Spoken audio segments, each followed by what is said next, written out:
L.A. Smith from Kingdom Knowledge, kkministry.com, and I just wanted to point out something I noticed about the storm in Oklahoma and some of the other more recent storms that have taken place in our nation and in other places around the world. And that is when, like, for example, in Oklahoma, the storm was a serious, very intense, high-level storm, what they call act of God. I mean, the magnitude of the storm is unprecedented.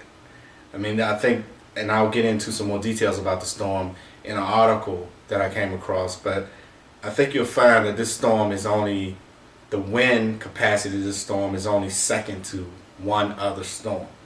But the point I want to make is that although the storm was so massive and intense, there was a relatively small degree or percentage of loss of life relative to the storm. And when I get into this article, you're going to understand more clearly why that is as it pertains to Oklahoma, the storm in Oklahoma. But I'm bringing this up to say that in these type storms, I believe God is sending a serious warning, and He's showing you His power and His control.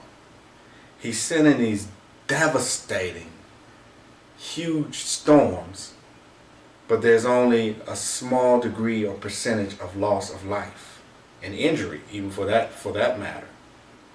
So He's trying to get people's attention, to show them that He is God and He is in control. In addition, He wants you to know that His word is being fulfilled.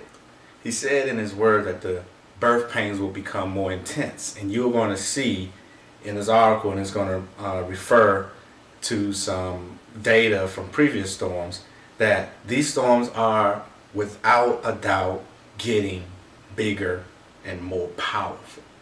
So let's go and take a look at this article that I keep referencing to really drive the point I'm trying to make home. Okay, now here's the article. Deadly Oklahoma tornado, widest on record, rare EF5. Oklahoma City AP. The deadly tornado that plowed through an area near Oklahoma City last week was even larger and more powerful than previously estimated. A record 2.6 miles wide with winds that reached nearly 300 miles per hour, just shy of the strongest winds ever measured. The National Weather Service on Tuesday announced that the twister that hit El Reno was a top-of-the-scale EF5 twister, the second to strike the area in less than 2 weeks. The massive tornado that formed Friday avoided highly populated metro areas, a fact that almost certainly saved lives. Winds were at their most powerful in areas devoid of structures, said Rick Smith, Chief Warning Coordination Meteorologist for the Weather Service office in Norman. In El Reno, the city of 18,000 suffered significant damage, including to its vocational technical center and a cattle stockyard that was reduced to a pile of twisted metal. But Mayor Matt White said it could have been worse had the twister passed to the north. Quote, "If it was 2 more miles this way, it would have wiped out all of downtown, almost every one of our subdivisions, and almost all of our businesses," White said. "It would have taken out everything."